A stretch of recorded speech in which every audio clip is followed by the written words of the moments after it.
Bonjour, bienvenue dans Réponse de Meuf, un podcast qui vous est proposé par Les Gentilshommes, dans lequel 3 meufs répondent à une question posée par un mec. Si vous aimez ce podcast, laissez 5 étoiles, laissez-nous un commentaire, abonnez-vous et partagez-le autour de vous. Et si vous voulez participer, contactez-nous sur Instagram. D'ailleurs, le participant, le poseur de questions du jour, c'est Dan du podcast des Gentilshommes. Yo.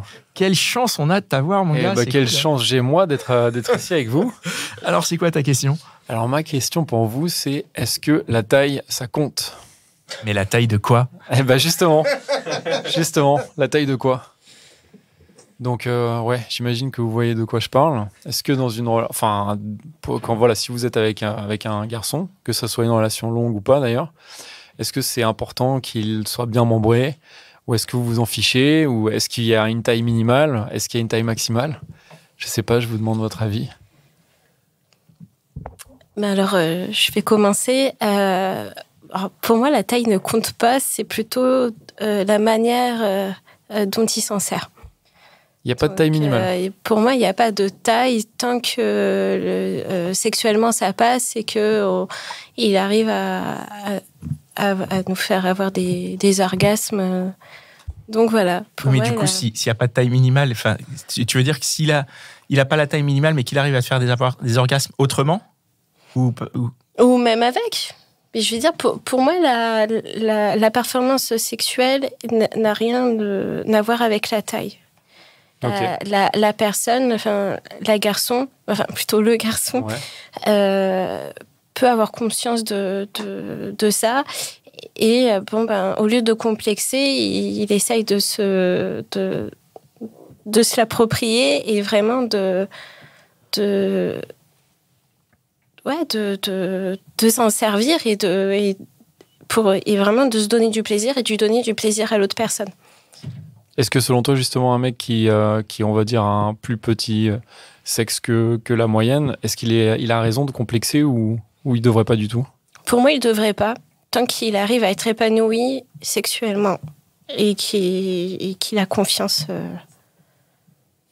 Moi, ça me rappelle une discussion que j'avais eue avec une copine.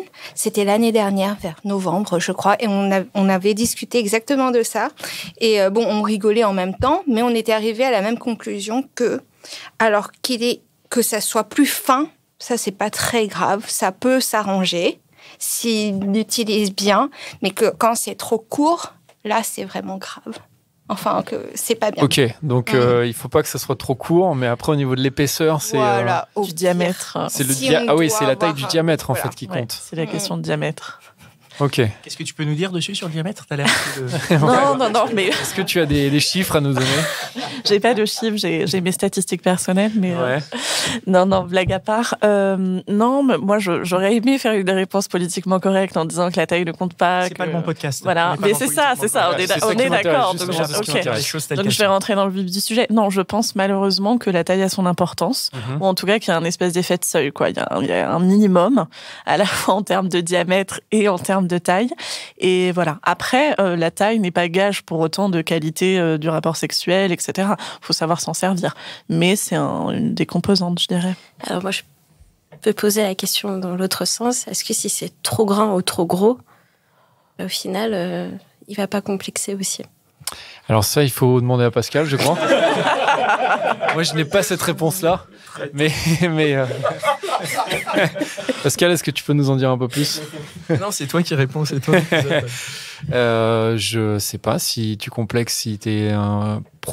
Je pense pas, non. Honnêtement, je pense pas, parce qu'il y a quand même ce mythe qui est évidemment un peu moqué et tout, mais quand même du mec qui a un énorme sexe et qui va plutôt, on va plutôt se dire genre waouh, c'est génial, même si probablement dans la réalité c'est compliqué.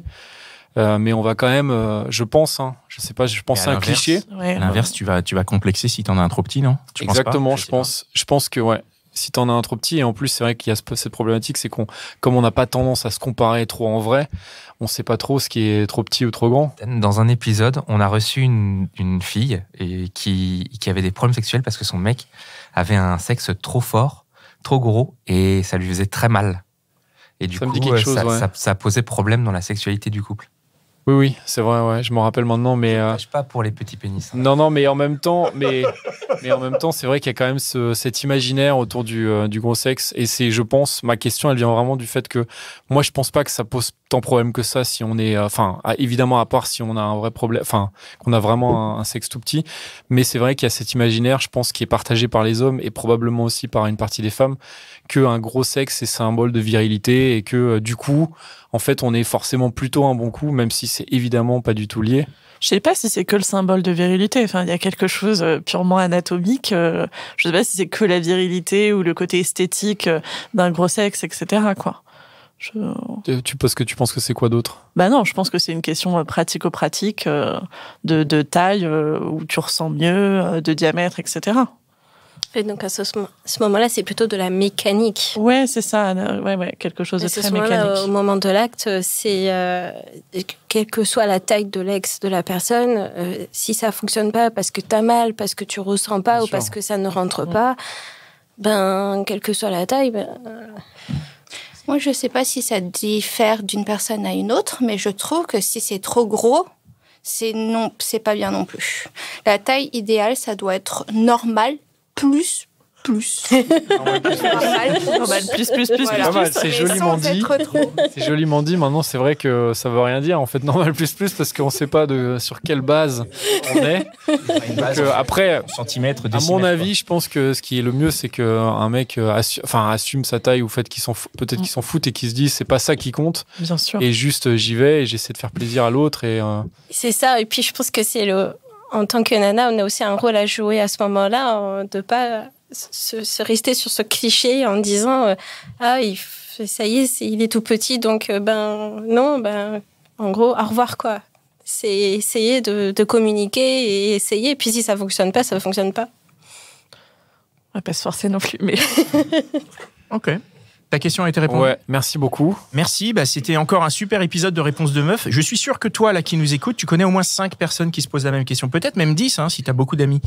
Alors, partage ce podcast autour de toi, par SMS, par WhatsApp, dans ton Facebook, sur Snapchat, sur Twitter, sur TikTok, sur Tinder, sur Bumble. Tinder, c'est bien, ouais. Vas-y, partage partout. Ça marche, je confirme. Et partage le même sur LinkedIn, voilà, n'aie pas honte. Et si t'en veux plus, écoute nos autres podcasts, Les Gentilshommes, La Hotline des Gentilshommes et Réponse de Mec. Allez, ciao.